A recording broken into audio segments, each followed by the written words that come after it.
Kita akan buat palu butung. Ini ada bahannya pisang, santan kara, tapi kalau ada kelapa parut lebih bagus.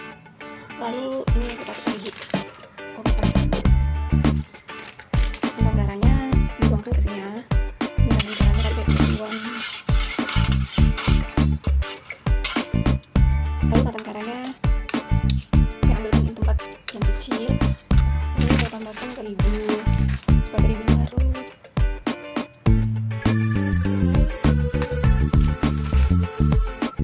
Diaduk sampai larut. Sudah larut terigunya. Ini kita tuang ke sini.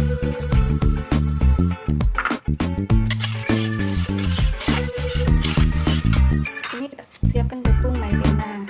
Nanti ini santannya dimasak, lalu kurang kental, kita boleh tambahkan tepung maizena.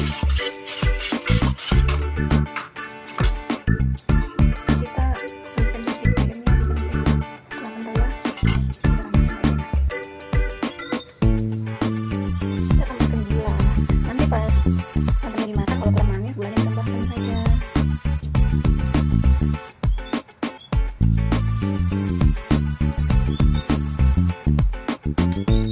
Lalu ada garam bubuk.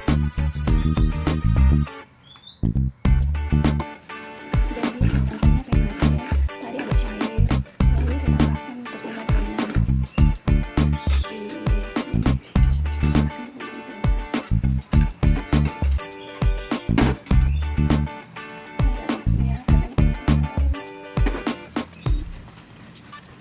Semua ini kita tuang ke sini.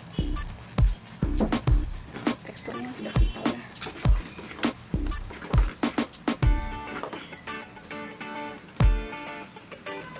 Saya punya pewarna pandan, saya kasih sedikit.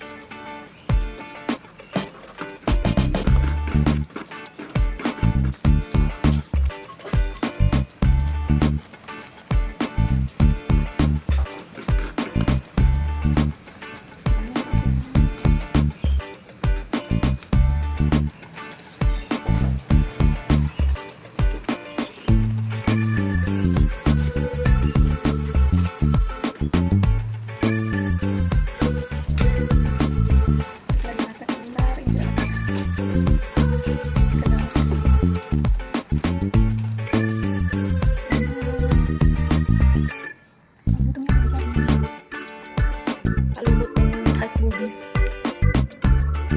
Kalau ada daun pandan lebih bagus ya. Tadi saya cuma pakai warna pandan saja.